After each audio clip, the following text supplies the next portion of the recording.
जय हिंद फ्रेंड्स, कैसे आप सभी। उम्मीद आप सभी अच्छे होंगे। दिस इज विजयलक्ष्मी ठाकुर और स्वागत करती हूँ आपका अपने यूट्यूब चैनल को विजयलक्ष्मी ठाकुर में। रिजल्ट यूपी होमगार्ड का आने वाला है या आप समझिए कि आ चुका है। अब आपके सामने आपका लक्ष्य है कि आपको फिजिकल की तैयारी करनी है। अब तो आप सोचिए कि आपको फिजिकल करना है या नहीं करना है, यानी आपको फाइनल सिलेक्शन लेना है या नहीं लेना है।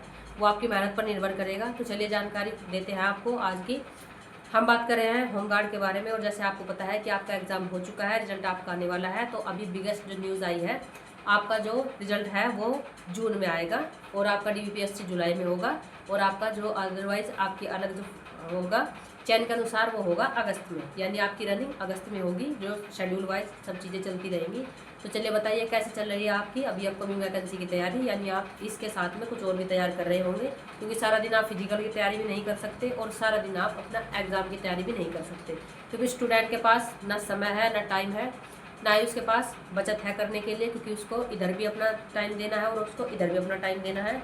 तो अपने टाइम को सिक्योर कीजिए। यानी आपने अगर यूपी कांस्टेबल का फॉर्म डाला है, आप उसकी तैयारी कर भी रहे हो, तो आप साथ साथ में अपने एग्ज़ाम की तैयारी वहाँ पर भी करिए और आप अपना सिलेक्शन शुरू करिए। यानी इस साल 2026 में आपको एक गवर्नमेंट जॉब ले लेनी है और वो आप कैसे भी करो, कोई आपसे नहीं पूछेगा कि चलते हुए राह में कांटे कितने लगे थे। सिर्फ आपके पैरों की छाप देखी जाएगी कि सफलता की तरफ है या असफलता की तरफ आप मुड़ गए हैं। तो आप अच्छे से मेहनत कीजिए। किसी को भी ऐसा मौका मत दीजिए जो आपके भाग्य विधाता बने और आपके बारे में डिसाइड करें कि आप कभी कामयाब होंगे या नहीं होंगे। तो आप अच्छे से मेहनत कीजिए। मैं विजयलक्ष्मी ठाकुर आपको बताऊंगी छोटी छोटी टिप्स जो आप अप्लाई करेंगे और आप सिलेक्शन ले लेंगे।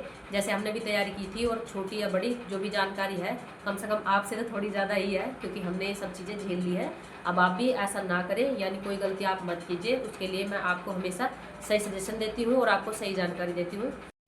तो जैसे कि मैंने आपको बताया कि आपकी रनिंग होगी अगस्त में, उसके बाद में सितंबर में आपका आएगा फाइनल रिजल्ट। उसके बाद में जैसे अगर शेड्यूल वाइज भी चलता रहा तो आपका जो मेडिकल होगा वो अक्टूबर में हो जाएगा और फाइनल आपके जो ज्वाइनिंग वगैरह होगी वो नवंबर या दिसंबर में आपको ट्रेनिंग के लिए भेज दिया जाएगा। और बेस्ट ऑफ लक, आप जाए ट्रेनिंग कीजिए। काम कोई भी छोटा या बड़ा नहीं होता, मैं हमेशा आपको बोलती हूँ, काम कुछ भी छोटा नहीं होता। आप अपने माइंड सेट में बिल्कुल चीज़ें हटा दीजिए। आपको सिर्फ एक गवर्नमेंट जॉब लेनी है। और कितना अच्छा होगा कि आप सुबह अपने घर से ड्यूटी जाए और अपनी मम्मी के बना हुआ हाथ का खाना खाएं और आप शाम को फिर से अपने घर पे आ जाएं और एक अच्छी सैलरी आपके इन हैंड हो। और आप अदरवाइज सिर्फ आपको 8 घंटे की जॉब करनी है। आपका किसी का कोई प्रेशर नहीं है, किसी का कुछ आपको लेना नहीं है, आपको किसी को कुछ करना नहीं है। बस आप आओ, अपनी ड्यूटी कीजिए और अपने घर पर चले जाइए। तो काफ़ी अच्छी जॉब होती है ये। किसी के कहने अनुसार आप मत चलिए कि ये आप ये कर रहे हो या वो। काम कोई भी छोटा नहीं होता। किसी भी जो आपको सुबह उठते ही जो आपको काम दे और प्लस में आपको वेतन दे और प्लस में आपको एक इज्जत की ज़िंदगी जीने का लाइफस्टाइल यानी आपको प्रोत्साहन करे, तो उस काम को कभी भी आप शर्म मत कीजिएगा। काम काम होता है। कितना भी बड़ा आप काम कर लो, उसके अभाव में भी ऊपर कोई होता है। यानी आप अगर आप होमगार्ड बनोगे तो आपको कांस्टेबल बनना है, कांस्टेबल बनोगे तो आपको SI बनना है, SI के बाद अगर आप करोगे तो आपको इंस्पेक्टर बनना है। तो ये हमारी ह्यूमन नेचर है, इच्छाएं बढ़ती रहती हैं, कभी भी कम नहीं होती। तो आपको अच्छे से मेहनत करनी है, आपको अपना फाइनल सिलेक्शन लेना है। सिर्फ रिजल्ट के बाद में आपकी रनिंग ही ऐसी होगी कि वो डिसाइड करेगा कि आपका चयन होगा या नहीं होगा। तो उसके लिए भी आपको मेहनत करनी होगी। अगर आप बिगिनर्स हैं और आप स्टार्टिंग कर रहे हैं तो आपको रनिंग भी करनी पड़ेगी। और अभी जैसा हमारा एग्ज़ाम है आपका 8, 9 और 10, अभी आप देखोगे कि इन डेट में आपका एग्ज़ाम है कांस्टेबल का। आई होप अगर आपने अच्छे से मेहनत की हो और आपने देखा हो कि आपका स्कोर वहाँ पे अच्छा बना है, तो मेरी दिली इच्छा है कि आप वहाँ भी जाइए, अपना सिलेक्शन दुरुस्त कीजिए। इस ईयर में आपको कुछ ना कुछ सिलेक्शन ले लेना है। कितना अच्छा मूवमेंट है, कितना अच्छा आपके लिए समय बचाने का फ़ायदा है कि अगर आप देखोगे कि आपका यूपी होमगार्ड का फिजिकल भी हो जाएगा, उसके साथ में आप 8, 9, 10 आपका एग्ज़ाम है, तो आप यूपी कांस्टेबल की भी अच्छी तैयारी कर पाओगे। और आपको पता चल जाएगा कि अब आपको सिर्फ रनिंग की तैयारी करनी है, तो आप फ्री माइंड से, अच्छे माइंड सेट से आप तैयारी कर पाओगे। क्योंकि आपको पता है कि उस टाइम बस आपको रनिंग ही रनिंग करनी है। उधर भी आपकी रनिंग होगी और इधर भी आपकी रनिंग होगी, तो आप अच्छे से अपने टाइम को आप शूट कर पाओगे।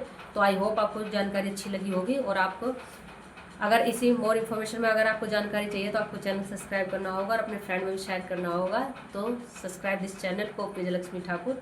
और बेस्ट ऑफ लक आपके फिजिकल के लिए और बेस्ट ऑफ लक आपके यूपी पुलिस एग्ज़ाम के लिए।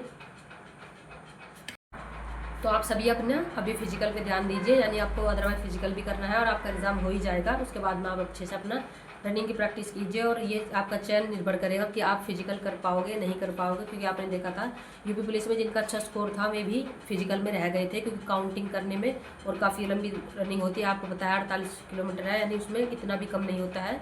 बॉयज़ भले ही होते हैं लेकिन बॉयज़ के लिए उतना ही वेट भी तो ज़्यादा होता है, यानी रनिंग भी तो इतनी ज़्यादा होती है। जैसे गर्ल्स को आप समझ लो कि 14 मिनट में उनकी रनिंग है 2400, लेकिन एफर्ट भी तो इतना ही ज़्यादा लगाना पड़ता है। तो आपको अपनी फिटनेस का भी ध्यान रखना है, आपको अपने शेड्यूल का वर्कआउट का भी ध्यान रखना है, बॉडी वार्म अप भी आपको थोड़ा थोड़ा करना चाहिए। उसके बाद में आप अपने जो जरूरी चीज़ है, आप अपने डॉक्यूमेंट्स भी, अगर आपको लगता है कि इनकी डेट थोड़ी आउट हो रखी है और इनमें प्रॉब्लम कर सकते हैं, तो आप प्लीज़, अगर आपको लगता है डॉक्यूमेंट्स में आपको लगता है कि इसमें अगर डेट आउट हो रही है तो आप अभी से अपने डॉक्यूमेंट्स बनवा लेना, क्योंकि क्या फ़ायदा है कि आपको 400 या 500 रुपये के चक्कर में आप अपनी ज़िंदगी भर का जो अमूल्य टाइम था, यानी आपकी जो भर्ती थी, आप उसे निकल जाओगे। तो आपको ऐसी गलती नहीं करनी है। अच्छे से आप अपने टाइम को इधर लगाइए और आप सिलेक्शन लीजिए, काफ़ी कुछ बदलेगा, ज़िंदगी काफ़ी बदलेगी। आपको और आपकी फैमिली वालों को ये नहीं देखना होगा कि अब इसका प्राइस टैक्स क्या है। आप अपनी मम्मी को बोल सकते हो कि मम्मी आप शॉपिंग जाकर कीजिए और आपको प्राइस नहीं देखना होगा, पेमेंट करने के लिए मैं हूँ। ये टाइम सबकी लाइफ में आना चाहिए और ज़रूर आना चाहिए।